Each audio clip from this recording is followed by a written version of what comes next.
usah didun alaika. Tapi mohon maaf, nasihat saya sangat keras. Galak pokoknya. Serem. Tidak teriak takbir. Wah, semedeni itu pokoknya. Kalau kita orang NU nggak usah gitu-gitulah. Jangan jual murah takbir.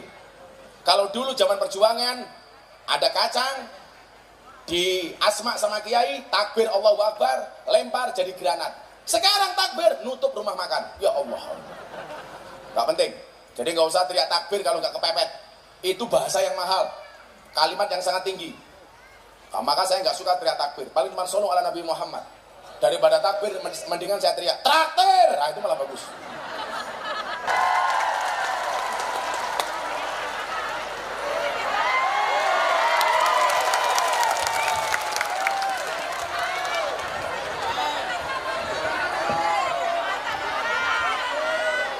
Assalamualaikum warahmatullahi wabarakatuh.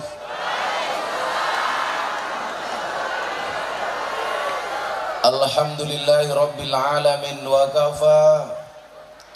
Assalatu wassalamu ala sayyidina Muhammadinil Mustafa wa ala alihi wa sahbihi ahli sidqi wal wafa. Subhanaka la ilma lana illa ma 'allamtana innaka antal alimul hakim wa tub alaina innaka antat tawwabur rahim. Rabbi shrah li sadri wa yassir li amri wahlul 'uqdatam min lisani yafqahu qawli amma ba'du. Hadratal muhtaramin, para masyayikh, para kiai, para habaib, wabil khusus segenap pengurus cabang Nahdlatul Ulama jajaran Suriah dan Tanfidiyah yang saya takdimi, Bapak Bupati Rokan Hulu, tentunya beserta istri yang saya hormati. Di mana-mana kalau saya nyebut suami pasti sekaligus istri. Kenapa? Karena saya meyakini tidak ada kesuksesan seorang suami kecuali berangkat dari doa seorang istri. Itu artinya apa? Semakin banyak istri, semakin banyak yang mendoakan.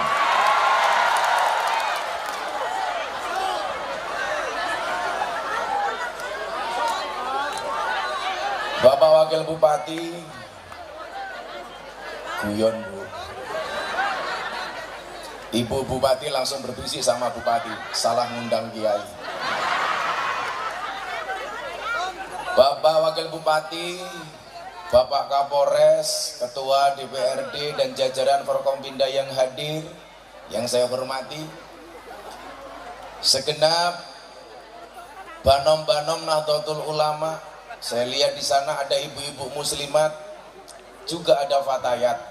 Apa sih bedanya muslimat dengan fatayat? Bedanya tipis. Kalau fatayat baunya parfum, muslimat balsem.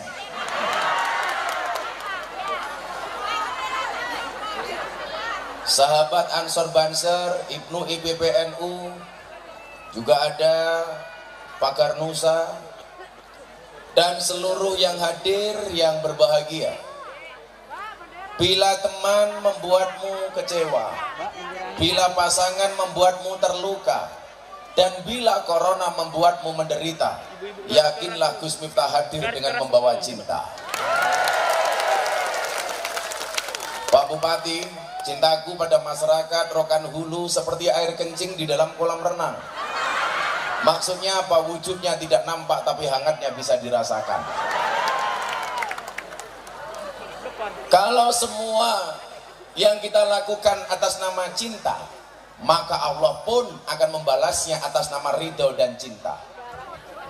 Saya meyakini Anda hadir atas nama cinta, sehingga jam 11 siang yang biasanya panas membara, alhamdulillah pagi hari ini adem dengan angin sepoi-sepoi, matahari yang belum menampakkan sinarnya. Kita husnudzon, mudah-mudahan ini semua merupakan bentuk cinta dari Allah Subhanahu wa Ta'ala. Maka saya doakan Banser duduk di depan, mudah-mudahan kalian masuk surga pertama kali, berangkat setelah pengajian.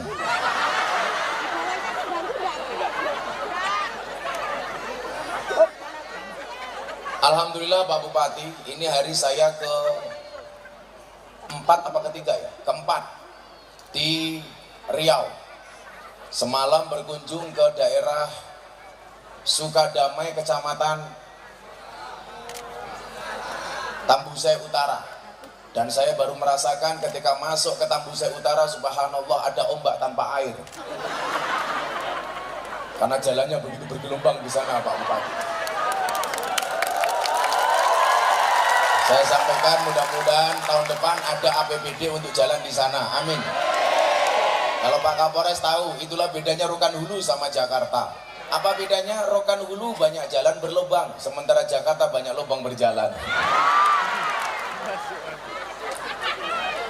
Bapak Ibu kaum muslimin yang berbahagia, satu ayat yang pertama kali diterimakan kepada baginda Rasulullah Muhammad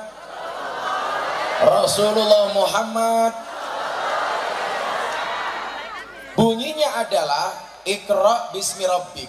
Ini ayat pertama. Di situ ada bahasa Iqra, di situ ada bahasa bismi rabbik. Iqra itu dimensi akal, bismi rabbik itu dimensi hati. Iqra itu intelektualitas, bismi rabbik itu spiritualitas.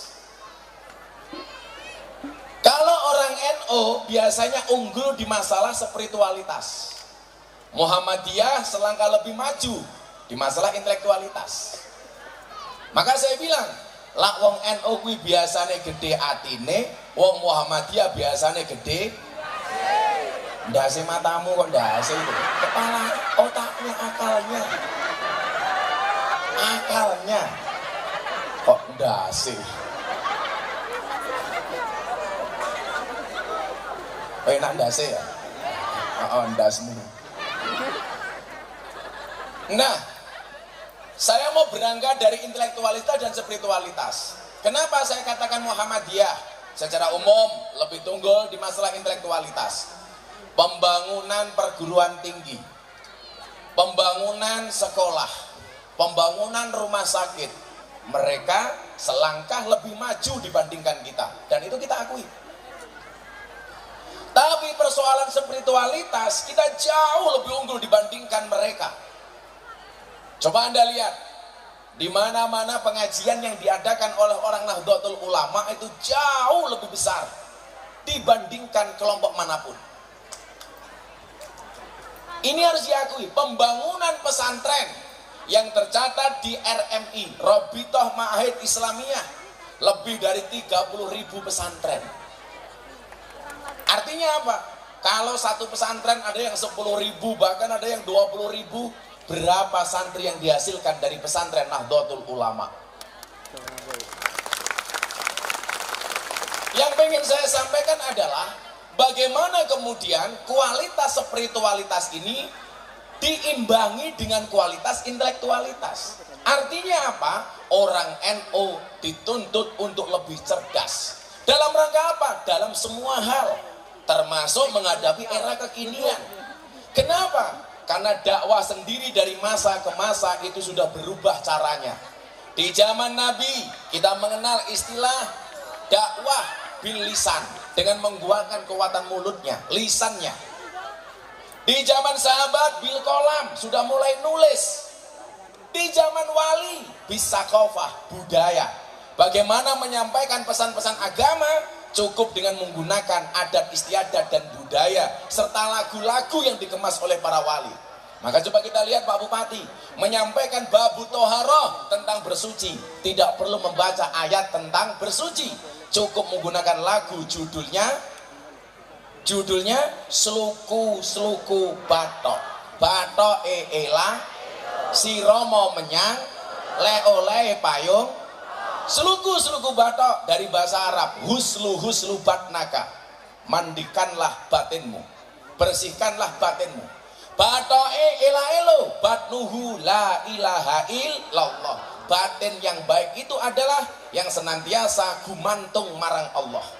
Si Romo menyang Solo dari bahasa Jawa, si Ramo aduso, mandilah menyang berangkat Solo sholat. Makanya kenapa kalau kita mau sholat harus suci. Bahkan persucian dalam Islam diatur sampai hal terkecil soal bersuci. Contoh kamu kencing, ada toharohnya. Maka siksa kubur yang paling berat salah satunya adalah wong nguyuh ora cewek. Dan hati-hati. Lagi dinas ngawal kiai malah ning mburi panggung, nguyuh ngadeg. Ora cewek sangune malah ilmu tutul ke tiang listrik. Lagi minggat arep nguyuh mesti. Oh ngatur tumpeng. Itulah orang NU. Kalau bikin pengajian jelas ngamal yen orang ngemil ngomel. Ngaji yen orang nguntal ngantuk. Saya itu ingat kok lama-lama tak rasakan baru ini pengajian di pendopo kabupaten nggak ada kipas anginnya.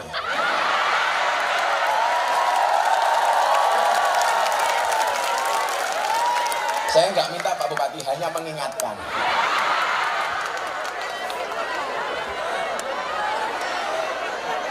Kipas angin nggak ada, kopinya juga nggak ada.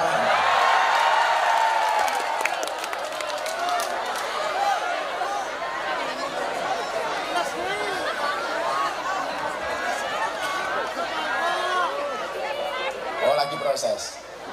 Pak Bupati bilang sama saya, Gus gak ada kopi diganti mentahan saja. Kopi mentah matamu.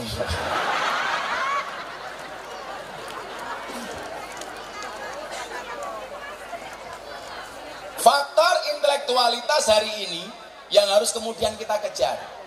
Karena apa? Ternyata Wali Songo sebagai role model untuk kalangan Nahdlatul Ulama dengan begitu cerdasnya menggambarkan Islam yang rahmatan lil alamin dan bisa diterima dengan baik di Indonesia karena cara yang digunakan begitu luar biasa.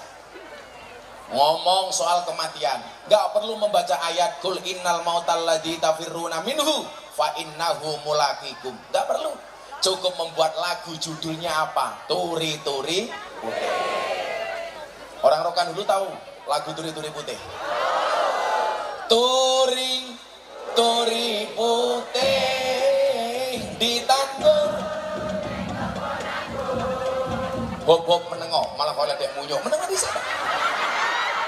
Kamu jangan terlalu bersemangat, amplopmu nggak jelas ya.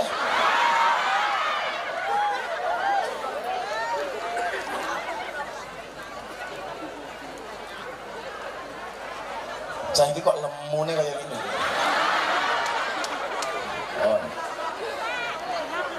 Mesti NO itu. Lemu. Nah, Bera ini kayak besek. Lili, sama kok watang kabeh tadi.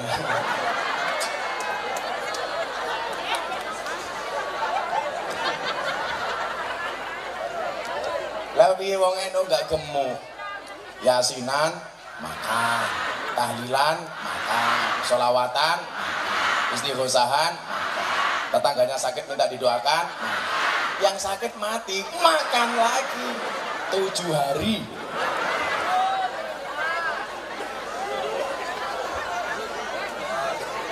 Turi-turi putih sira kabeh tak tuturi wong kuwi yen wis mati dibungkus kain kafan rupane putih. Anda semua saya nasihati, kata Wali Songo, orang itu kalau sudah mati dibungkus kain kafan warnanya putih. Kain kafan warnanya putih hukumnya wajib apa sunnah? Sunnah. Gak wajib Pak Bupati, sunnah. Jadi kalau Bu Bupati pengen pakai kafan warnanya pink, boleh, gak apa-apa. Paling malaikatnya teriak, wow kemayu.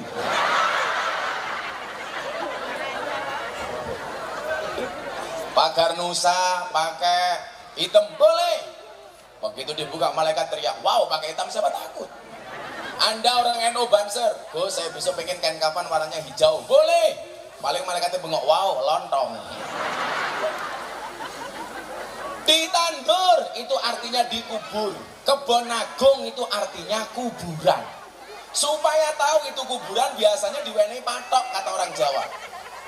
Kalau patok satu itu namanya tenger, kuburan itu patoknya 2, berarti tenger. Lah kenapa dalam budaya Nahdlatul Ulama orang mati dikirim doa? Karena tenger.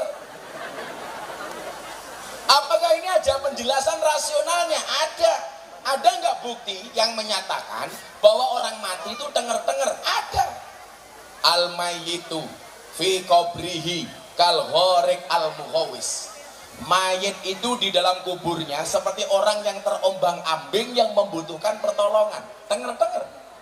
Yang tadiru dakwatan, yang menunggu doa. Doa dari siapa? Talhaquhu min abihi, doa yang diharapkan dari bapak ibunya, au min akhihi, atau dari saudara-saudaranya, au min sodikin lahu, atau dari kanca-kancanya. Kanca-kancanya bahasa Indonesianya apa? Saya itu banyak kosakata bahasa Jawa Pak Bupati, itu tidak ada bahasa Indonesianya. Makanya kadang-kadang di bahasa Jawa ada, di Indonesia nggak ada kalimatnya. Contoh, mususi beras. Apa bahasa Indonesianya? Mencuci. Berarti nggak ada bedanya beras dengan sempak. Kalau orang Jawa beras dipususi, gelas diisai, baju dicuci. Diksinya seperti itu. Nah, nguyuh anyang-anyangan, nggak ada. Apa bahasa Indonesianya? Kencing tawar-menawar? Nguyuh anyang-anyangan tuh bahasa Indonesianya kencing macrit-macrit. Itulah kekayaan bahasa Jawa Pak Bupati. Bahasa Inggrisnya makan itu cuma satu. Apa? Eat. Bupati, eat. Kapolres, eat. Wakil Bupati, eat. DPR, eat. Banser, eat. Coba kalau bahasa Jawa. Dah, urung-urung badok, cangkemmu turun. Kamu yang sabar dong. Kok kamu kasar? Halus dong kayak aku. Dahar, net, mangan, madang, muntal, badok, gaglak, nyekek, nutul, nyosor, mentok. Siapa kayak bupati? Nebi nopo? Dahar, enak. Siapa itu? Kapolres, nebi nopo? Nedi, enak.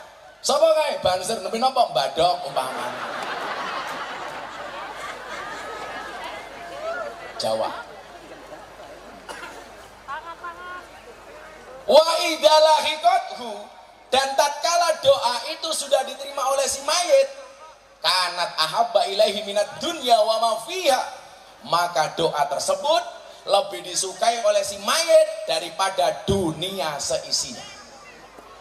Wa anna hadayal ahya lil amwat ad-du'a wal istighfar, karena hadiah orang hidup kepada yang mati adalah doa dan istighfar. Wali Songo menyampaikan perihal itu cukup dengan lagu judulnya Turi Turi. Nasihati pejabat supaya tidak korupsi, nggak perlu baca dalil macam-macam. Cukup dengan lagu judulnya Gundul Gundul Pacul.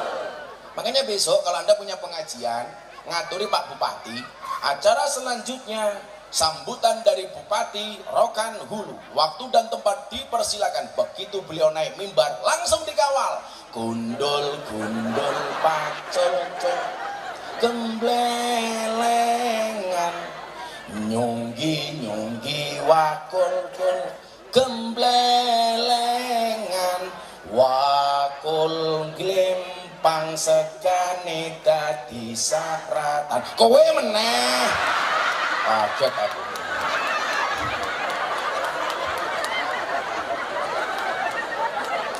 Lagi fokus mak tunyuk lah kaget.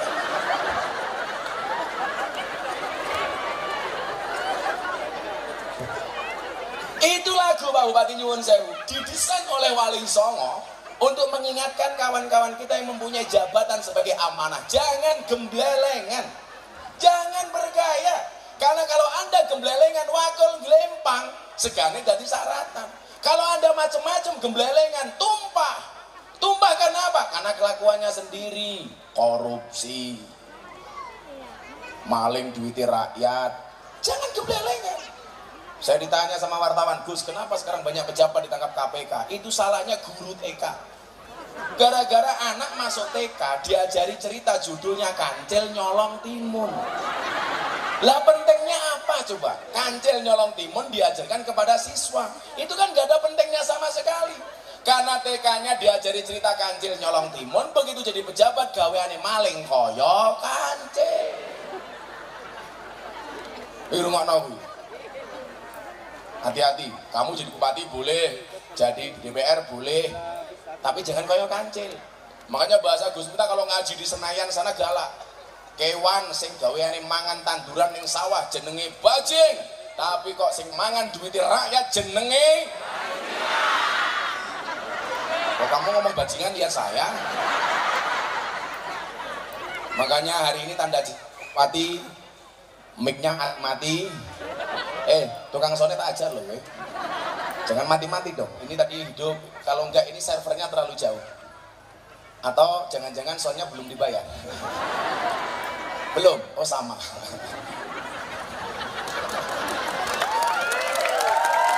Cek. Itulah bedanya sound system sama cewek. Sound system diragati oke, kita wujute. Cewek diragati oke, dipek kancane ya.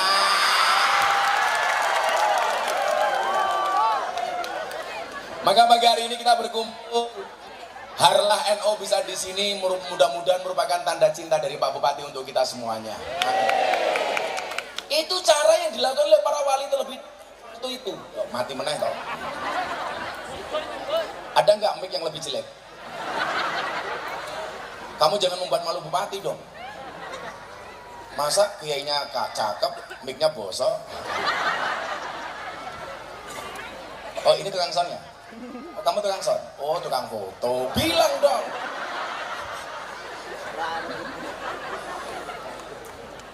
Cek. Kalau enggak servernya terlalu jauh mas. Atau dibalik wis. Aku ngeson kamu ngaji di sini. Apa bu? Buka kacamata. Apa hubungannya tausiah dengan mata itu?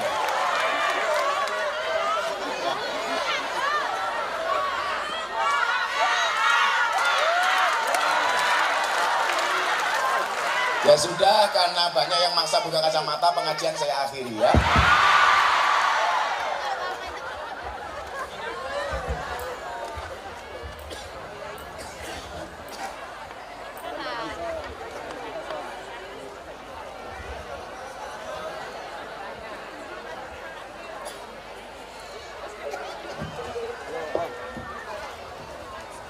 Masuk mic aku kondom.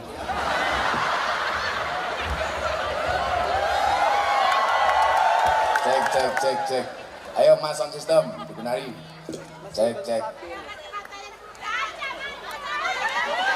Kayak mesti cangkemnya rondo.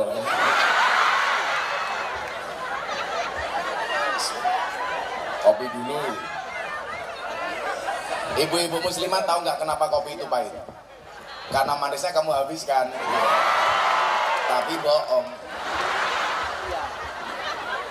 Shallu ala Nabi Muhammad. Jadi begitu cerdasnya untayan-untayan syair yang dikemas melalui budaya untuk menerjemahkan ajaran agama. Dan ini merupakan tantangan bagi Nahdliyin hari ini. Bagaimana kemudian kemurnian ajaran Islam bisa diterima oleh masyarakat dengan cara-cara yang simpel. Maka kalau tadi di zaman Nabi bil lisan, kemudian di zaman sahabat bil kolam, di zaman Wali Songo bisa kofa atau budaya. Hari ini dakwah kembali berkembang menggunakan metodologi namanya apa? Dakwah bil medsos.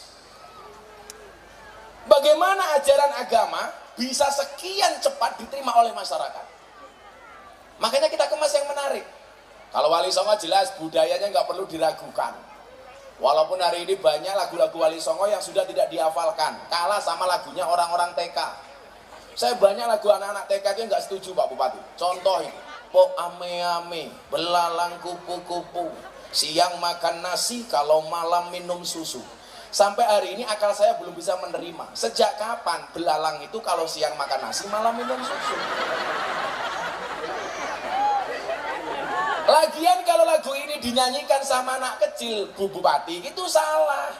Yang siang makan nasi malam minum susu itu anaknya atau bapaknya?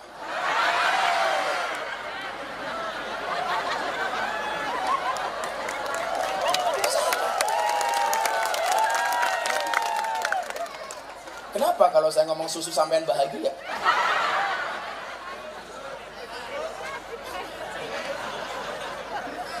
Memang sih cowok itu pada dasarnya seperti soda. Maksudnya kalau ketemu susu pasti gembira. Ada lagi lagu yang menurut saya nggak perlu dibesar-besarkan. Burung kakak tua hinggap di jendela, nenek sudah tua, giginya tinggal 2. Itu kan lagu pembulian cucu kepada mbahnya tuh. Ibu-ibu muslimat jemput cucunya, malah dihina sama cucunya. Nenek sudah tua, giginya di jendela, kan kurang aja. Dan satu lagi Pak Kiai PJNU, yang paling saya nggak suka, lagu apa? Balonku ada 5. Ini penghinaan terhadap Nahdlatul Ulama, bagaimana enggak? Balonku ada 5, rupa-rupa warnanya, hijau, kuning, kelabu, merah muda, dan biru. Meletus balon hijau. Pertanyaan saya, kenapa yang meletus harus balon hijau? Kan masih ada warna merah, warna kuning, warna hijau, warna biru, warna ungu. Kenapa yang meletus balon hijau?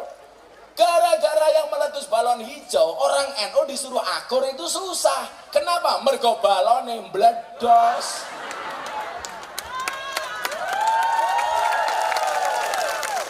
Coba, saya ceramah di gereja Jakarta Utara dalam rangka membentuk toleransi di tengah-tengah masyarakat yang pluralis. Saya datang membawa misi damai, diundang dalam rangka peresmian gereja. Saya ceramah di situ. Publik luar negeri memberikan acungan jempol kepada saya. Bahkan saya diundang oleh wali kota Los Angeles, Amerika, untuk berbicara toleransi. Yang dihadirkan siapa? Miftah kader Nahdlatul Ulama. Mereka kenapa ngundang saya? Gara-gara ceramah saya di gereja Jakarta Utara. Tapi apa yang terjadi? Dibully saya. Saya dibully oleh kelompok kadrun, dibully sama teman-teman kiai sendiri. Saya datang ke Abah Lutfi. Bah, kenapa saya teman-teman yang lain membuli saya? Persoalannya bukan masalah beda pendapat, tapi karena beda pendapatan.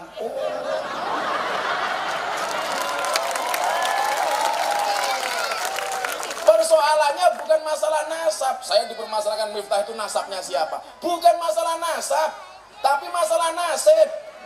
Karena nasab tidak berbanding lurus dengan nasib, apalagi dengan nisab. Kalau ngomong soal nasab, ayo buka-bukaan, it's okay, never mind, it does not matter. No what? Saya punya mbah ke-9 namanya Mbah Muhammad Besari Ponorogo. Karena kebetulan saya Ponorogo tapi lahir di Lampung, Puja Kesuma, putra Jawa kelahiran Sumatera. Kalau asisten saya ini jelas Indo-Pakistan, bapaknya iblis, ibunya setan. Saya punya mbah, Pak Bupati, namanya Mbah Muhammad Besari. Ini saya nomor 9, di bawahnya nanti ada Mbah Yai Ilyas, Mbah Yai Madarum, sampai saya nomor 9. Saya berbicara ke atas saja. Mbah Muhammad Besari punya bapak namanya Kiai Anom Besari. Kalau Muhammad Besari makamnya di Ponorogo, di Tegalsari.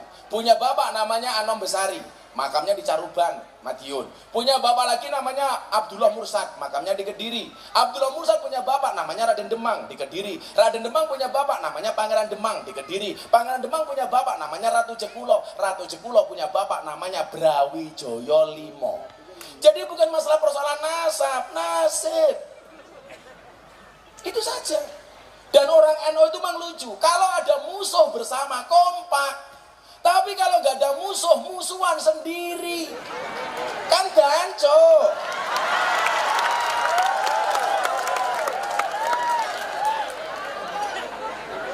Aku tahu kamu nunggu kalimat itu dari mulutku.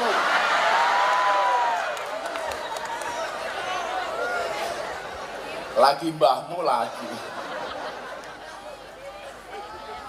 Jadi saya itu sebenarnya mau ngempet Pak Bupati. Tapi di mana-mana kalau saya nggak ngomong itu ditunggu-tunggu. Saya ngaji di hallnya Mbak Wahab Hasbullah bersama Presiden Jokowi. Ditonton oleh pejabat-pejabat kiai-kiai. Saya ngempet ngaji 40 menit sama sekali nggak ngomong danco. Malah begitu selesai kiainya datang. Gus, kok nggak ngomong danco? Lah gimana?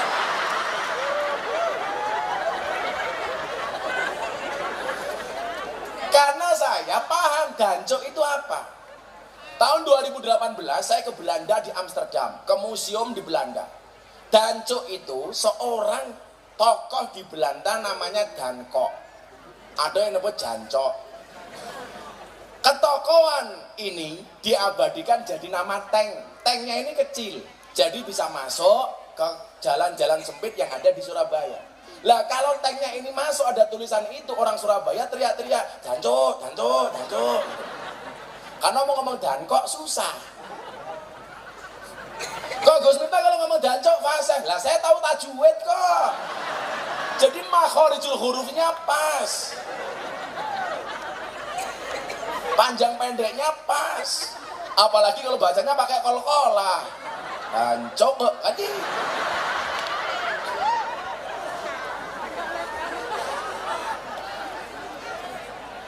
Sangel, angel.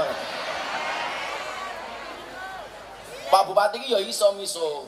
Kan orang seperti banyak Lampung juga kayak saya. Cuman beda nasib saja. Semoga Pak Bupati panjang umur lah. Jadi orang sedunia mati, Pak Bupati hidup sendiri.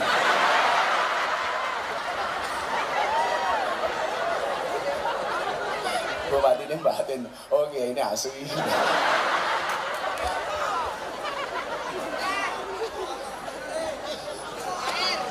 Potong matamu. Oh jatah orang jelas kok dipotong.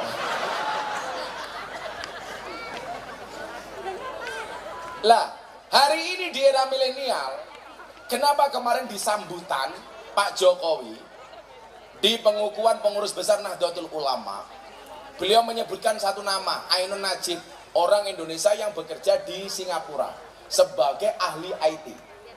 Tolong tuh dibawa pulang oleh orang kiai-kiai NU. Kenapa? Karena dia kader NU. Kalau saya melihat ceramah beliau ini, beliau berharap bahwa Nahdlatul Ulama ke depan sadar media. 3-4 tahun yang lalu Pak Bupati, 3 tahun yang lalu ada survei Ustadz yang berpemahaman wasatiyah moderasi. Dari 10 besar Ustadz yang terkenal di medsos, yang dianggap paham moderasi beragama dan wasatiyah itu hanya satu, Gus Miftah. Yang lain semuanya Wahabi dan Salafi. Ini kenapa terjadi? Karena kelompok mereka sadar media, sementara kita nggak sadar media. Maka kenapa Pak Jokowi kemarin mengatakan, tuh ada ahli IT dari Singapura, kerja di Singapura, orang Gresik, bawa pulang ke Indonesia. Karena tantangan zaman berubah. Dan NU tidak pernah kita ketinggalan, tetapi posisi NU sebenarnya harus merawat perkembangan zaman. Contoh begini, saya kemarin diubur-ubur wartawan, gara-gara pendapat saya tentang kripto itu berbeda dengan Majelis Ulama Indonesia. Majelis Ulama Indonesia mengatakan kripto itu haram, kalau saya nanti dulu. Kita lihat perkembangan zaman. Secara juknis, Islam tidak pernah mengatur alat pembayaran itu apa. Makanya kemudian dari masa ke masa mengalami perubahan. Di zaman awal Islam, alat pembayaran menggunakan apa? Dirham, dinar. Bentuknya apa? Logam. Antara nilai dengan materinya itu sama. Jadi logam itu emas, kalau dijual senilai emas. Antara materi dan nilainya sama. Kemudian berubah lagi dari logam menjadi kertas, yang antara nilai dan materinya tidak imbang. Contoh Pak Bupati, sama-sama kertas, yang satu pakai kopiah Bung Karno, yang satu botak dari Amerika. Itu nilainya berbeda, padahal materinya sama. Kita dengan Singapura, sama-sama kertas, nilainya berbeda, padahal materinya sama. Maka kemudian ada gap dan kesenjangan antara satu negara dengan negara yang lainnya soal mata uang. Maka kemudian muncullah kripto yang menurut saya ini menjadi solusi problem solving dari kesenjangan mata uang antara Amerika dan Indonesia. Kenapa? Karena kripto di masing-masing negara nilainya sama. Orang bilang, kan gak bisa diserah terimakan. Lah bagaimana kamu bisa menyerah terimakan kalau kamu gak punya kripto? Sing mau serahke apa, Cok? Gak ada. Gak ada nilai manfaat. Ada, Pak Bupati, tadi saya cerita. Kemarin sebelum Muktamar Nahdlatul Ulama, saya lelang belangkon. Belangkon saya ini saya buat seharga 90.000. Dilelang laku 900 juta. Coba Anda bayangkan, belangkonnya Gus Miftah laku 900 juta. Apalagi sempatnya.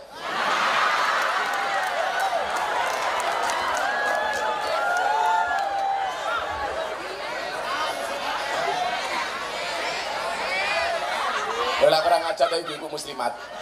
Apalagi isinya. Emangnya aku cowok apaan? Dan Pak Bupati, belangkon saya itu dibeli dengan menggunakan kripto. Kalau kemudian ada pendapat yang mengatakan, oh kripto itu boleh untuk komoditi, tapi nggak boleh untuk alat tukar. Kemarin yang punya kripto beli belangkon saya, sebelum beli kriptonya dikaskan dulu melalui mekanisme wallet, ditransfer ke wallet, kemudian ditukarkan menjadi rupiah. Baru untuk bayar belangkon saya 900 juta. Saya sumbangkan untuk Muktamar Nahdlatul Ulama di Lampung. Maka kemarin sebelum berangkat ke sini Pak Bupati, saya dapat 3 penghargaan dari Leprit, Lembaga Prestasi Indonesia dan Dunia. Yang pertama, belangkon paling mahal sedunia, 900 juta. Anak-anak Banjar, ibu-ibu muslimat, fatayat, ingat ya, kulla syai'in idza kasura rahusa ilal adaba. Segala sesuatu kalau banyak pasti murah kecuali adab. Maka kalau kamu pengen menjadi mahal gampang, jadilah yang sedikit. Kiai banyak yang pakai belangkon jarang, maka mahal. Kiai banyak, tapi yang mau ngaji di lokalisasi jarang, hanya Gus Miftah. Berarti Gus Miftah termasuk barang langka. Kalau langka Gus Miftah antik, kalau antik Gus Miftah harganya mahal. Pak Bupati, mahal. Wis murah dinyang. Iya foto-foto wae. Oh wartawan. Akekmu kok keren. Itu batu nisan ya.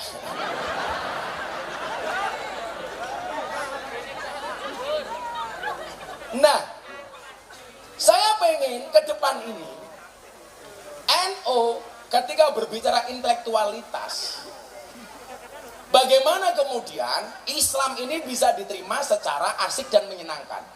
Kalau posisi beragamanya jelas, wa kadzalika ja'alnakum ummatan wasaton, bahwa orang NU itu harus mempunyai paham wasatiyah, moderasi, tidak boleh kaku, nggak boleh ekstrim kanan, nggak boleh ekstrim kiri. Posisi kita di mana? Tengah-tengah, namanya wasatiyah. Baik di dalam beragama maupun berbangsa. Dari tadi saya tengok belum datang kipasnya.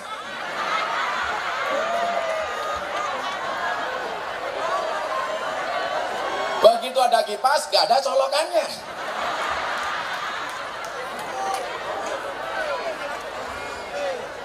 Kan aku sumuk.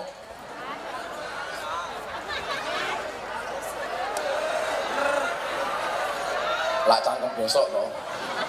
Masuk kayak ngombe ger. Iki yang ngono, pengajian depan kiai tungkae selonjor ke, walah yuy. Orang rumangsane tungkae meletek-meletek.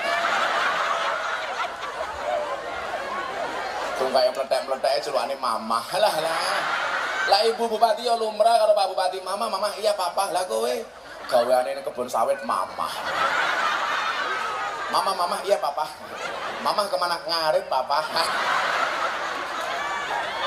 Mama kok ngarit? Papa kemana? Grondol.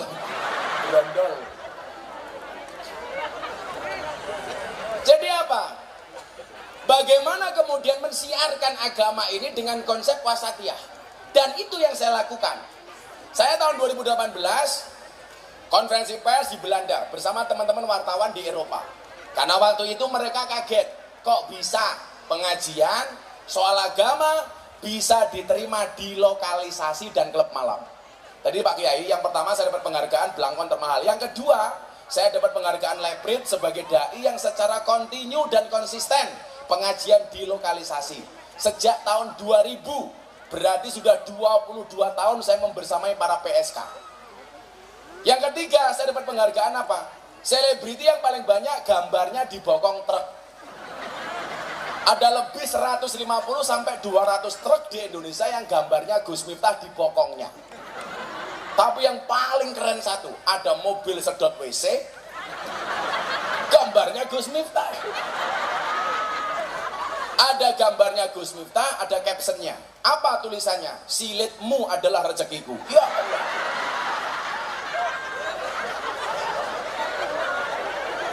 Jadi nggak ada Pak Bupati artis atau selebriti di Indonesia yang gambarnya lebih banyak dibandingkan saya yang dilukis di bokong truk.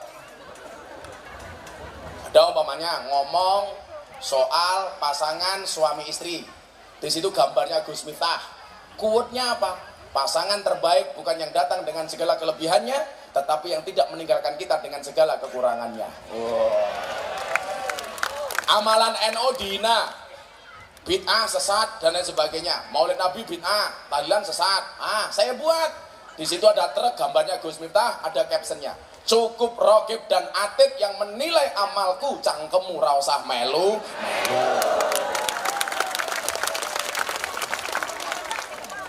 Oh, ini jamaah Gus Miftah banyak yang janda. Ada truk gambarnya Gus Miftah, captionnya janda. Hidup ini memang indah bila disertai dengan janda dan tawa.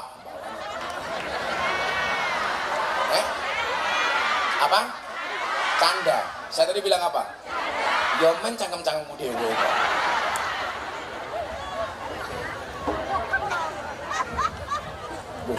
Rondong guyune telat lho. Kacamata meneh. Nah, ternyata jawaban saya waktu itu apa ketika di Belanda? Ini kan aneh. Agama yang berkaitan dengan moral dan etika bisa diterima di klub malam yang berkaitan dengan maksiat dan dosa. Kalau saya pengajian sama ibu-ibu muslimat Fatah gini normal, pakaian rapi. Kalau yang saya hadapi di lokalisasi dan klub malam, Bu, wow. Kan laki-laki memang begitu. Kalau di jalan lihat cewek cantik, wow. Pulang lihat istrinya di rumah, weh. Orang ajar orang lanang. Makanya ibu-ibu ingat ya, cowok itu kelemahannya di mata, cewek itu kelemahannya di telinga. Karena cowok itu kelemahannya di mata, itulah kenapa perempuan dituntut untuk pinter make up dan dandan. Kalau Anda mengatakan, wah gak penting dandan, toh saya udah punya suami, hati-hati. Kalau kamu gak bisa dandan dan make up, ingat, di luar sana pelakor lebih menakutkan daripada hantu kuburan.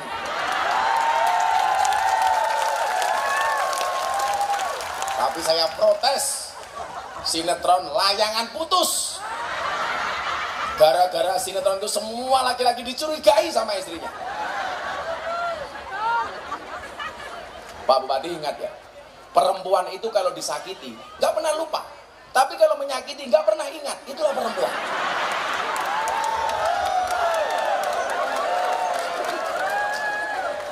Perempuan itu kan ahli sejarah.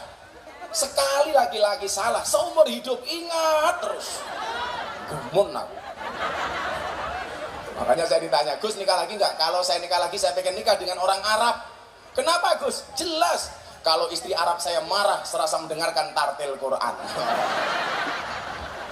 Sadaqallahul adzim. Kayak Gus Dur, zaman Orde Baru.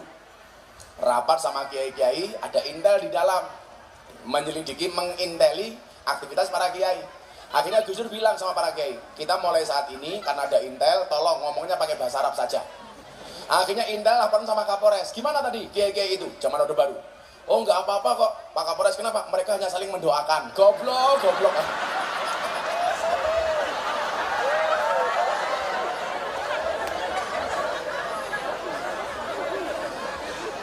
Makanya ini Pak Jokowi dari Jakarta pindah ke Kalimantan Nusantara, namanya saya setuju.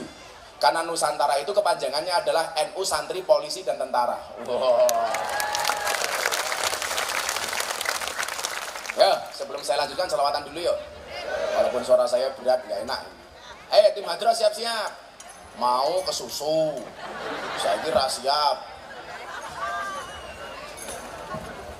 Bayarnya jelas. Aku Sallu ala Nabi Muhammad. Teriak yang kencang. Yang selawatnya kencang, saya doakan semuanya masuk surga. Bahasa nono kipas oke banget. Mas, saya minta yang ini aja, yang anak agak kesana aja Mas, untuk jamaah. Mas, ini kebesaran miku keganggu. Ini kesini, itu kesana. Yang saya ini aja. Atau dibalik Mas, aku pegang kipas, kamu pegang mix ini. Sallu ala Nabi Muhammad. Yang ini jangan terlalu dekat Mas, agak belakang aja Mas. Mas. Kok budek lagi. Agak belakang aja dikit, jangan maju-maju. Karena kan mic-nya bersuara gemerusuh. Agak belakang. Ya, sholawatan NU dan NKRI. Ibu-ibu, sholawatan. Kalau Anda minta ijazah dari saya, gampang. Banyak sholawat. Kamu punya anak nakal, gampang. Anakmu tidur, pegang kepalanya, sholawati. Allahumma sholli ala Sayyidina Muhammad wa ala ali Sayyidina Muhammad. Al-Fatihah, pegang kepalanya. Bapak-bapak sama, punya istri cerewet, gampang. Tidur, cekel cangkemnya. Allahumma sholli ala Sayyidina Muhammad. Jadi lah yang dibujuk galak toh. Bojomu terus cekel cangkemnya. Allahumma sholli ala Sayyidina Muhammad wa ala ali Sayyidina Muhammad. Moga-moga bojoku cangkemnya cerewet. Al-Fatihah. Kok di Fatihah tetap cerewet, gampang, tambahi Yasin dan tahlilnya.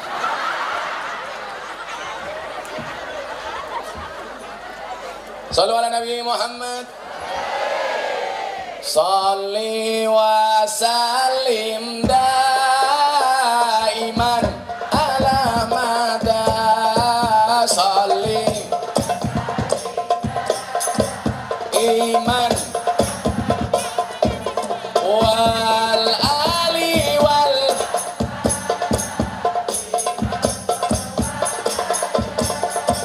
wal ali. Yuk bareng-bareng semuanya tangannya diangkat untuk Kanjeng Nabi. Sholli wa sallim daiman ala mada. Sholli wa sallim daiman wal ali wal ashabi man wal ali wal ashabi man.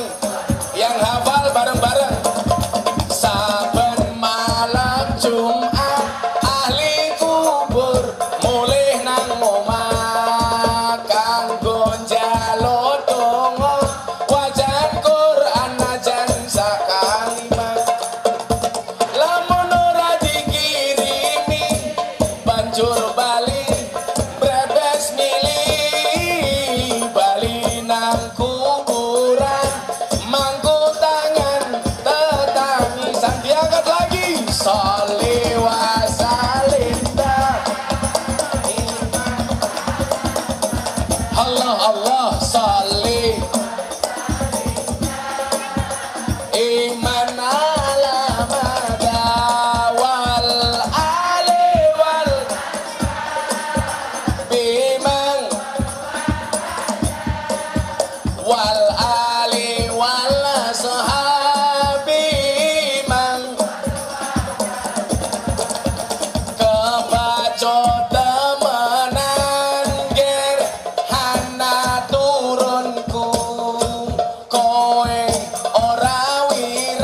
kurang kencang salih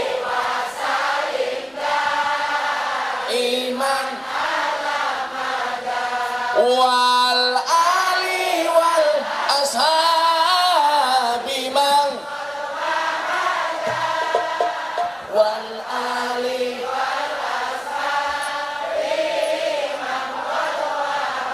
sallu ala Nabi Muhammad.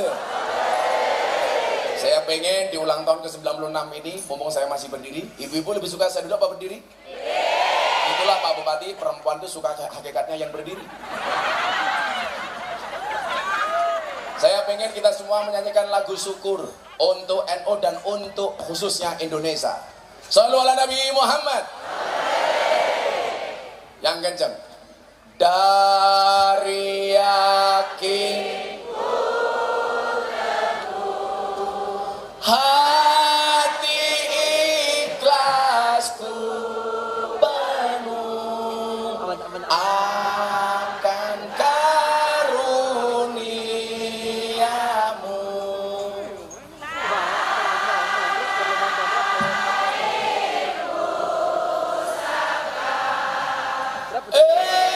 Indonesia merdeka, syukur aku sembahkan kehadiratmu. Saya minta sekali lagi supaya yang lupa jadi ingat bahwa kemerdekaan bangsa Indonesia merupakan sumbangsih dari para pahlawan, termasuk pahlawan-pahlawan Nahdlatul Ulama. Maka tolong dinyanyikan secara khusyuk supaya Allah Subhanahu wa taala mengangkat derajat bangsa Indonesia. Shallu ala Nabi Muhammad. Dari yakin lebih kenceng hati ikhlasku penuh akan karuniamu. Tanah ibu saka Indonesia merdeka, syukur aku sembahkan kehadiratmu Tuhan. Shallu ala Nabi Muhammad. Merdeka. Alhamdulillah. Duduk lagi ya Bu. Kacamata. Sengit tahu.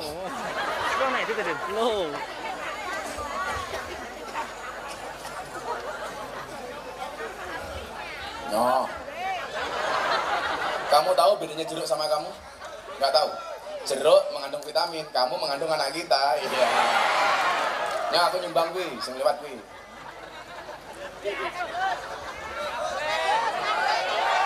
Sorry ya, uang saya dolar ya. Nah, tak sumbang $200.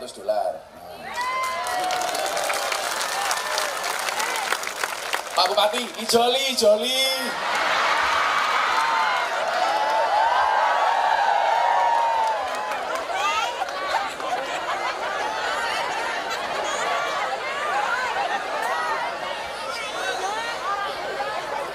Jadi Kapolresnya modar. Coba Pak Kapolres, Pak Bupati ngapunten. Bagaimana kemudian kita mensiarkan, menggelorakan nasionalisme, patriotisme melalui media-media pengajian dan majelis taklim. Dan itu selama ini yang melakukannya adalah orang-orang Ahlus Sunnah wal Jamaah Nahdliyah yang tergabung di organisasi Nahdlatul Ulama. Maka saya nitip Pak Bupati untuk sahabat-sahabat saya pengurus PCNU di sini, bila perlu dikasih dana hibah yang banyak dari APBD.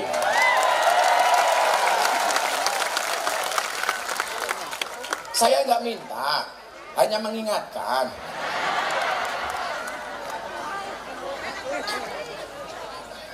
Ya kan alon-alon, katanya ngaji alon. Aku ngaji alon. Alon mergo sadar aku sapa santri sing nakal ra iso apa Aku ngaji alon mergo sadar aku sapa ahli maksiat sing kakean dosa. Lah banser gitu. Aku mundur alon mergo kowe ra gelem kelon.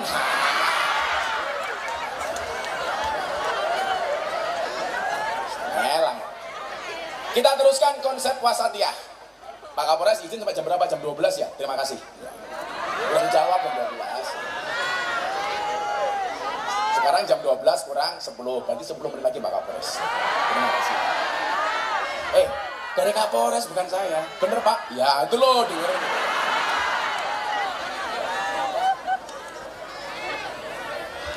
Iki yang ngono, bocah ireng kok kosong otot. Malah kayak tukang las.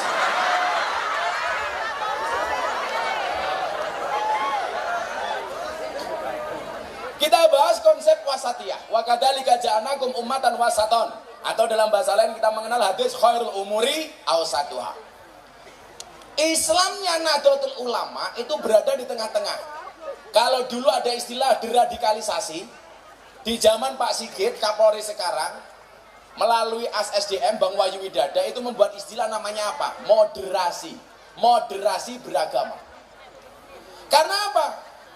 Yang layak untuk tinggal di Indonesia adalah orang-orang yang mempunyai pemahaman agama yang moderat.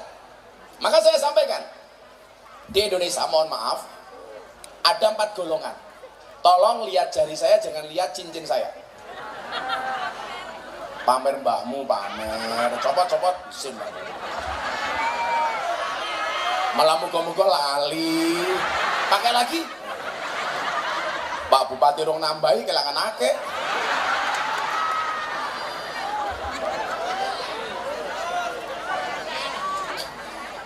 Coba ini Anda pahami.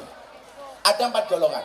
Yang pertama, golongan yang agamanya, amaliyahnya, akidahnya Ahlus Sunnah wal Jamaah dan berbangsanya berideologikan Pancasila. Akidahnya Ahlus Sunnah, ideologi bernegaranya Pancasila. Ini adalah golongan yang paling ideal untuk tinggal di Indonesia. Kenapa? Amaliyahnya wasatiyah, moderat, dan berbangsanya mengakui Pancasila sebagai ideologi negara. Ini nggak bisa ditawar-tawar. Yang pertama. Yang kedua, akidahnya Ahlus Sunnah, tetapi ideologinya khilafah HTI. Hati-hati, ini yang sering menipu. Amaliyahnya sama dengan kita, ya tahlilan, ya sholawatan, ya kunutan, ya wiritan. Tetapi konsep berbangsa dan bernegaranya dia mengusung konsep khilafah. Saya sampaikan, gak ada satu negara di dunia yang berhasil dengan konsep ini. Karena apa? Konsep ini sudah di zaman Nabi. Dan setelah itu mohon maaf, Utsman mati terbunuh, Ali terbunuh. Padahal waktu itu beliau adalah khalifah yang luar biasa. Pertanyaannya adalah, kalau hari ini di Indonesia mau dibuat khilafah, yang mau jadi khalifah sopo? Gak ada yang mampu. Dulu zaman Utsman, Ali, khalifahnya terbaik, umatnya terbaik, itu pun khalifahnya mati dibunuh, apalagi sekarang. Maka Kiai Ma'ruf mengatakan khilafah bukan ditolak tapi secara otomatis tertolak. 2. Yang ketiga, amaliyahnya Salafi Wahabi, tetapi ideologi Pancasila, ideologi bernegaranya masih Pancasila. Mungkin secara amaliyah beda dengan kita. Mereka sering mengkafir-kafirkan kita, tetapi mereka masih menggunakan Pancasila sebagai ideologinya. Diwaspadai, minimal soal amaliyahnya, tetapi masih Pancasila. Yang keempat, yang paling gampang ditandai, siapa? Amaliyahnya Salafi Wahabi dan konsep bernegaranya bukan Pancasila tapi khilafah. Orang-orang seperti ini jelas tidak layak untuk tinggal di Indonesia. Sekarang persoalannya begini, kalau Anda mengatakan Pancasila sudah tidak selaras dengan perkembangan zaman, ideologinya sudah tidak cocok untuk Indonesia, kamu yang ngomong siapa? Coba kita lihat sejarah Pancasila. Mbah Hasyim Asy'ari, orang yang hafal dengan Kutubus Sittah, sampai dikasih julukan Hadratus Syekh. Ketika konsep Pancasila disampaikan kepada beliau, Mbah Hasyim Asy'ari sebagai pendiri Nahdlatul Ulama mengatakan, Ini cocok sebagai ideologi. Hari ini orang yang baru belajar hadis, yang hafalan hadisnya tidak sebanyak Mbah Hasyim Asy'ari, mengatakan Pancasila kok tidak cocok dengan Indonesia. Maka orang-orang seperti ini jangan diikuti. Mereka walaupun ustadz, walaupun kiai, tetapi membawa faham khilafah, itu adalah musuh kita bersama. Setuju? Tak ada yang boleh mengganti Pancasila. Makanya hati-hati, ini di Riau, di Rokan Hulu, saya mengatakan sama Pak Kapolres, sama Pak Bupati, orang yang salah pergaulan itu lebih gampang dinasehati daripada salah milih pengajian. Saya sekian banyak PSK atau bahasa Jawanya lonte. Oh, pakai tajwid, lonte. Yang akhirnya mereka bertobat gara-gara pengajian dengan Gus Miftah. Maka hari ini kalau ada artis dianggap nakal Pak Bupati, justru saya dekati. Orang semuanya muak dengan Nikita Mirzani. Saya datang, tak rangkul. Maksudnya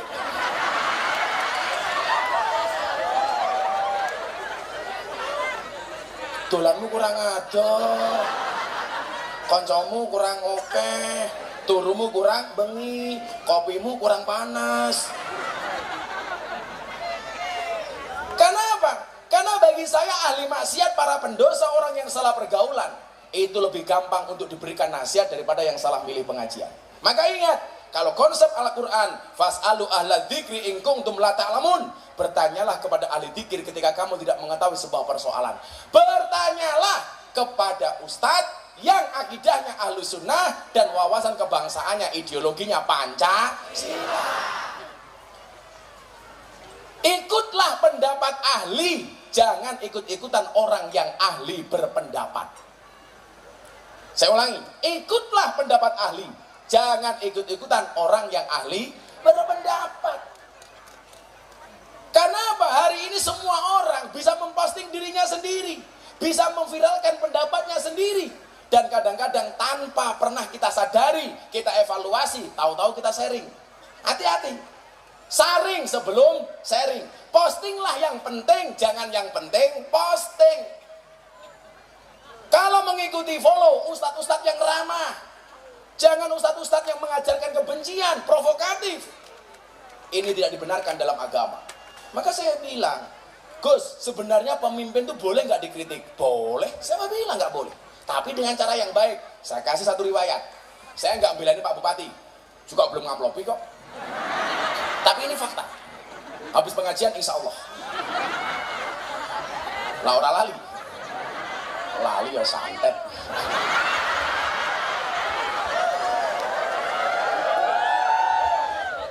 Jadi gini, boleh nggak ngeritik pemimpin? Kita lihat. Ada khalifah besar, namanya Harun Ar-Rasyid. Ini presiden besar. Harun Ar-Rasyid ini mohon maaf, satu ketika didatangi oleh ulama yang kasar, Pak Bupati. Dia mengatakan kepada Harun Ar-Rasyid, ini nasihun lak, hei presiden, saya pengen menasihati anda.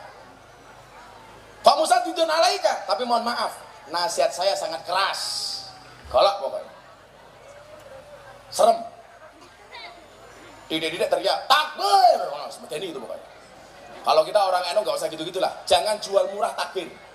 Kalau dulu zaman perjuangan, ada kacang, di asma sama kiai, takbir Allahu Akbar, lempar jadi granat.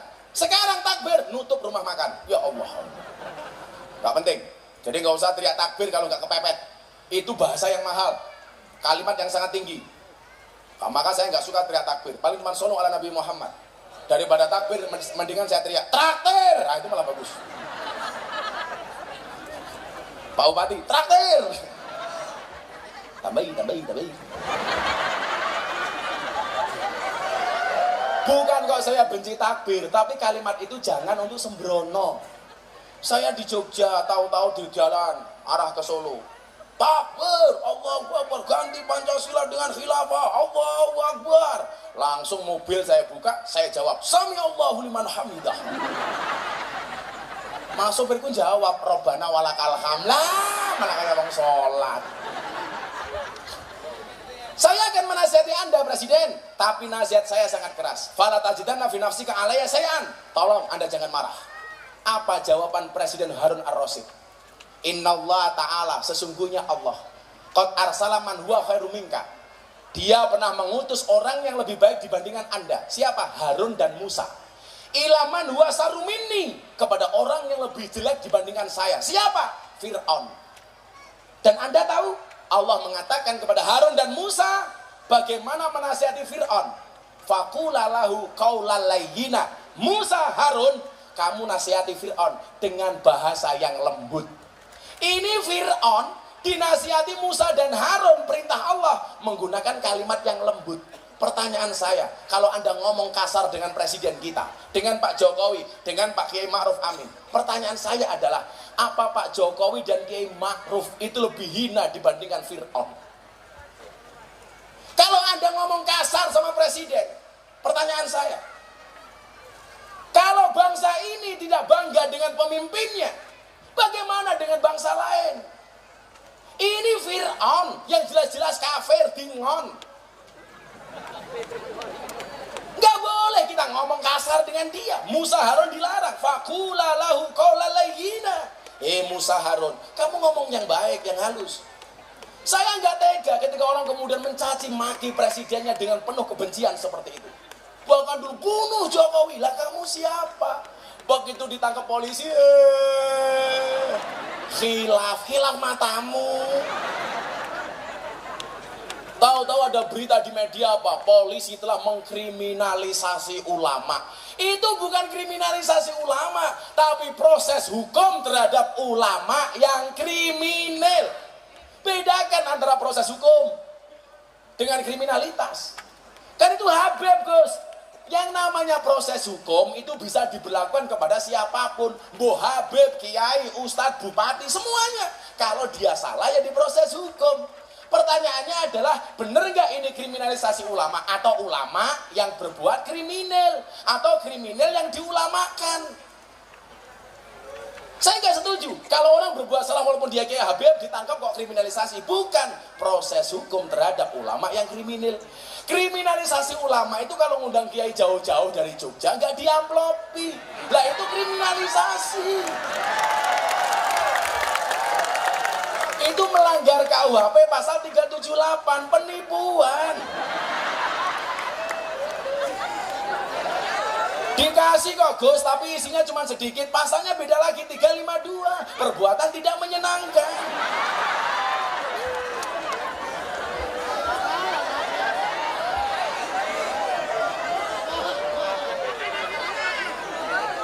Wayai. Nah, posisi Nahdlatul Ulama itu wasatiyah. Artinya apa? Pemimpin bagus kita dukung full, kalau salah kita kritisi dengan cara yang ma'ruf. Wa tawasau bil haq, wa tawasau bis sabr. Persoalannya di Indonesia adalah orang itu kalau sudah benci, sebaik apapun prestasi pemerintah tetap dicaci maki. Contoh, soal ibu kota negara. Begitu diteken sama Jokowi, dipindah ke Kalimantan. Di parlemen kalah, mereka membuat parlemen jalanan. Yang jadi apa? Permusuhan, provokatif, membuat onar. Justru membuat ketersinggungan kawan-kawan kita yang ada di Kalimantan. Dengan mengatakan Kalimantan tempat pembuangan jin, setan, demit, gendruwo. Ini kan bahasa yang sama sekali tidak dibenarkan oleh agama. Kalau saya santai, Gus, ibu kota pindah ke Kalimantan, saya bilang, tidak masalah ibu kota kembali, tidak masalah ibu kota pindah ke Kalimantan, asalkan kamu tidak kembali ke hati mantan. Ya.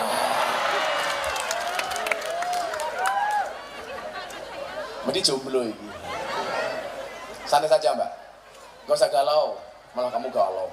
Aku nganan, kamu ngiri. Akunya bertahan, kamunya lari. Allah menciptakan manusia berpasang-pasangan, betul?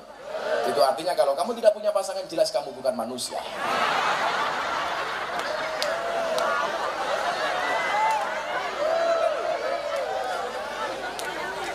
Wahai para jomblo, ingatlah, jangan sekali-kali kamu mati dalam keadaan jomblo. Kenapa? Karena Dajjal itu statusnya jomblo. Artinya kalau kamu mati dalam keadaan jomblo, saya curiga, jangan-jangan kamu cucunya Dajjal.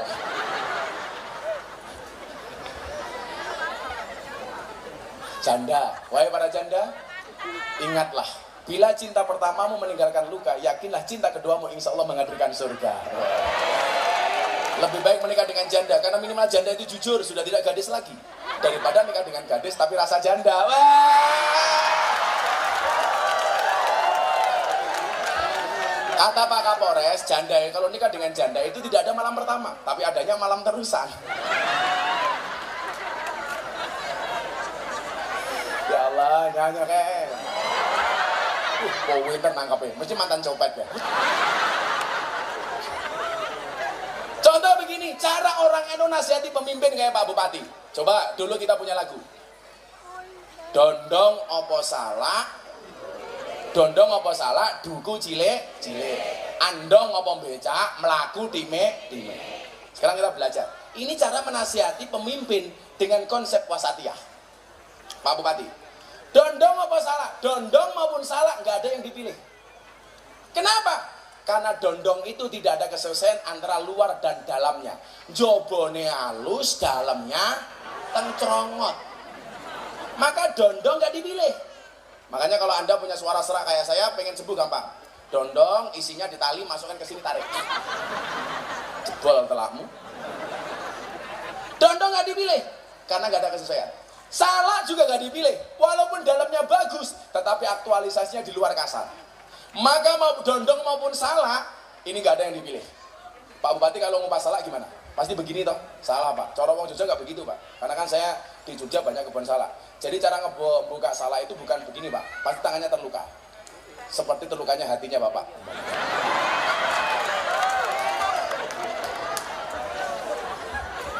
Cara ngupas salah yang benar, bukan begini Bu, tapi ditekan. Bukan acur, goblok lah. Kamu goblok. Diajari malah hancur. Memangnya hatimu. Ini dondong dan salah nggak ada yang dipilih Pak. Tapi yang dipilih apa? Duku cilik. Walaupun cuma kecil, duku terpilih. Kenapa? Karena ada kesesuaian antara luar dan dalamnya. Luarnya halus, dalamnya halus. Maka pemimpin hari ini mohon maaf, banyak orang yang sebenarnya niatnya bagus, tetapi caranya kurang bagus. Itu digambarkan seperti salah. Banyak orang yang lip sync-nya bagus, penampilannya keren, tetapi hatinya jahat. Orang-orang seperti juga tidak layak menjadi pemimpin. Maka seperti duku saja Pak. Walaupun kecil, tapi ada kesesuaian antara luar dan dalamnya. Ini tidak Tony Boster, waton muni dobose banter.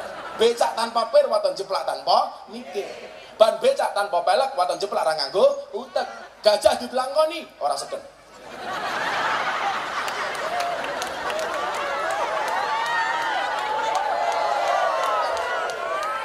HP. Kemudian apa? Andong apa becak? Baik andong maupun becak gak ada yang dipilih. Andong merugikan. Siapa yang dirugikan? Jaran, kudanya. Makanya tukang andong itu kurang ajar.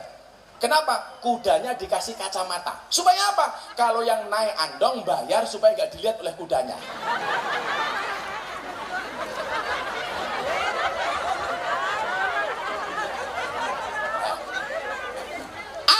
Dipilih, merugikan kuda. Becak nggak dipilih. Kenapa? Mohon maaf, membuat repot tukang becaknya. Saya dulu Pak Bupati di Jogja 6 bulan jadi tukang kayu becak untuk biaya kuliah saya. Maka sejak saat itu saya bilang sama Tuhan, saya besok harus punya pondok pesantren yang saya gratiskan untuk teman-teman yang kuliah di Jogja. Maka keluarganya Pak Bupati di sini mau kuliah di Jogja, silakan mondoknya di tempat saya, gratis sak mangane. Itu artinya apa? Kalau Pak Bupati nambahi banyak, berarti nambahi santri, bukan nambahi saya. Kalau nggak nambahi, dolem dengan santri saya.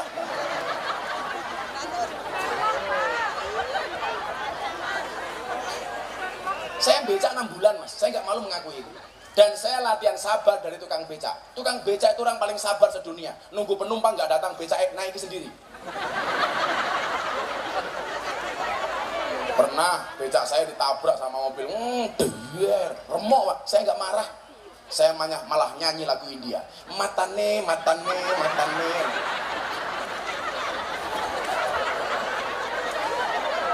Profesi Pak Bupati yang paling saya suka profesi tukang becak. Yang paling saya benci wasit sepak bola. Wah, di Indonesia itu sekarang kepada pemerintah itu banyak yang seperti wasit sepak bola. Apa itu? Lari ke sana kemari mencari kesalahan orang lain. Wasit sepak bola. Ada lagi yang satu saya jengkel, apa wasit tinju. Itu di Indonesia juga banyak sekarang profesinya seperti wasit tinju. Apa itu, Bu? Rangkulan, dipisah, tonjok-tonjokan dibiarkan, kan diancuk dari itu. Kurang ajar itu.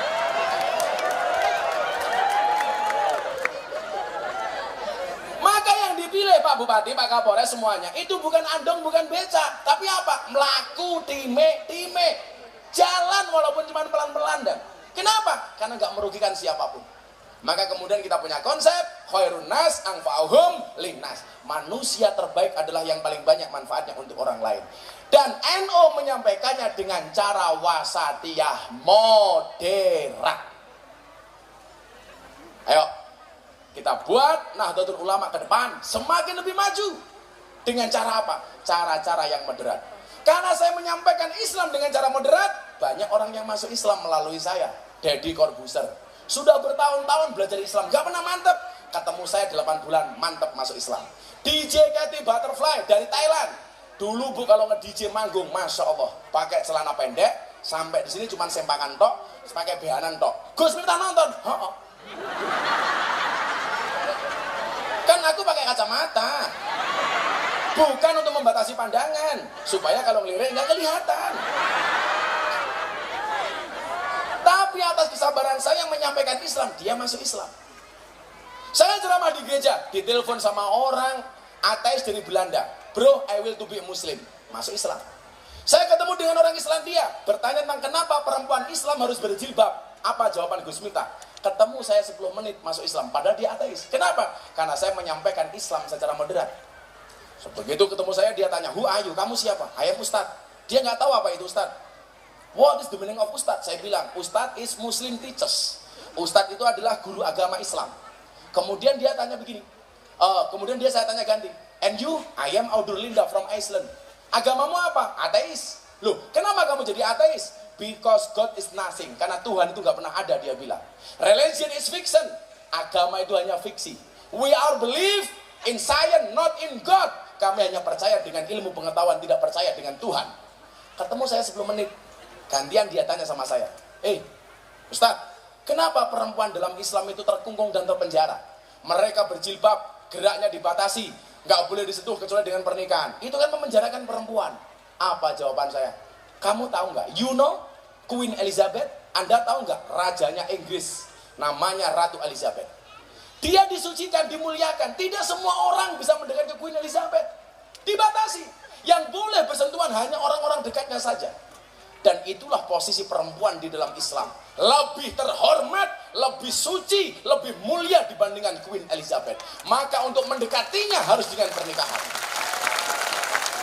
Saya bilang begini, justru bukan kami memenjarakan mereka, tapi dalam rangka kami memuliakan mereka. Maka mbak-mbak, kalau ada cowok suka sama kamu, katakan sama cowokmu, Mas, kalau kamu mencintaiku, lakukan satu di antara dua. Halalkan atau tinggalkan. Tahu bulat digoreng dadaan cuwil iki regane 500-an kok. Mosok nakmu gede rasane nak modal gratisan.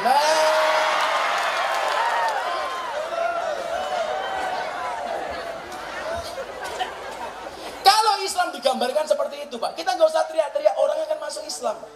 Saya itu hampir tiap hari, Pak Bupati, ada dari Australia, terbang dari Canberra ke Indonesia, hanya ketemu saya, pengen diislamkan. Ketika saya tanya, kenapa kamu pengen masuk Islam melalui saya? Because your Islam is enjoy, relax, happy. Karena Islam Anda menyenangkan. Akhirnya saya Islamkan, Bu. Namanya Antonio Scott Dory dari Canberra, Australia. Malah kowe iwak atau Dory. Selesai Islam, bojo saya masak, Bu. Dimasaknya sayur bung.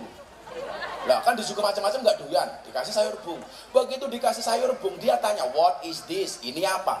Saya mbatin bung bahasa Inggrisnya apa? Akhirnya saya jawab, this is a bung. Dia tanya lagi, what is the meaning of bung? Bung itu apa? Saya jawab, bung is the young bamboo. Bung adalah bambu muda. Gitu. Saya jawab gitu, dia ngomong lagi, wow amazing, kenapa mister? Bambu muda saja enaknya kayak gini, apalagi yang tua. Karena mau berakoti, Pak. Usia 96, tentunya kita semakin matang. Bagaimana mensiarkan Islam secara menyenangkan. Bagaimana kita beragama dan berbangsa secara menyenangkan. Itulah hakikat dari lahirnya Nahdlatul Ulama. Sudah jam 2:30, pengajian dianggap selesai. Kesel aku. Kenapa? Sampai duhur, ini udah duhur Pak. Waktu Jogja. Hasbi Rabbi Jallallah. Cukuplah Allah yang Maha Agung sebagai penolongku. Maafi qalbi khairullah, tidak ada sesuatu pun di dalam hatiku kecuali asmamu ya Allah. Nur Muhammad sallallahu, cahaya Muhammad yang Allah berselawat kepadanya. La ilaha illallah, tidak ada Tuhan kecuali Allah. Shallu ala Nabi Muhammad. Hasbi Rabbi Jallallah, maafi qalbi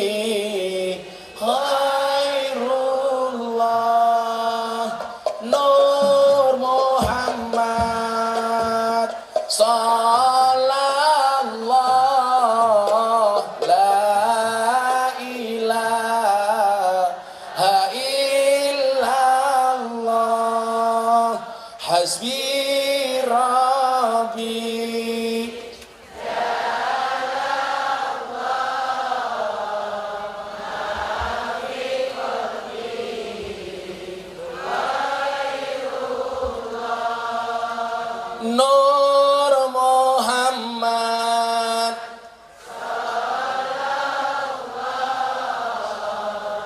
La ilaha illallah Hasbi Rabbi Jallallah ma fi qalbi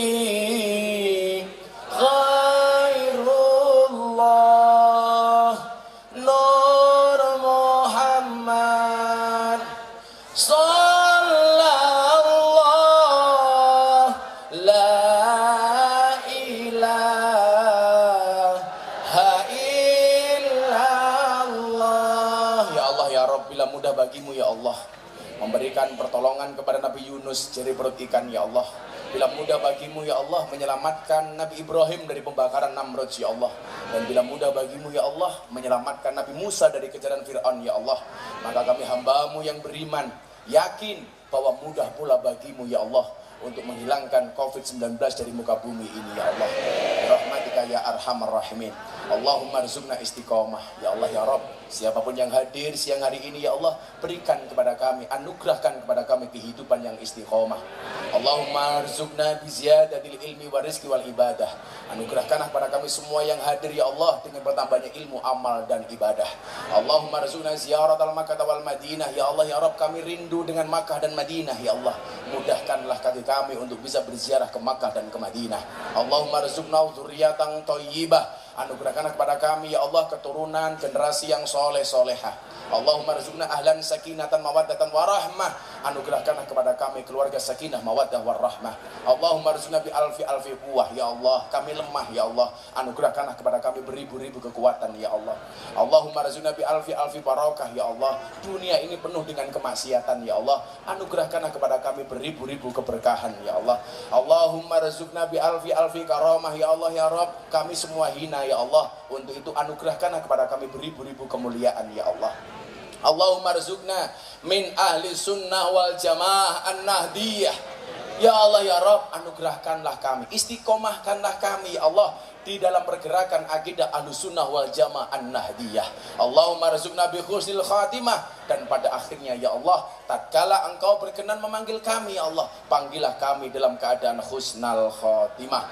Biqauli La ilaha illallah, la ilaha illallah. Bareng-bareng. La ilaha illallah,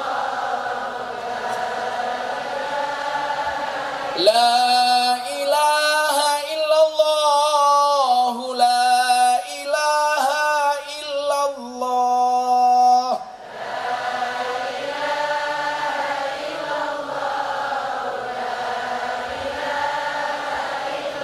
La ilaha illallah Sayyiduna Muhammadur Rasulullah.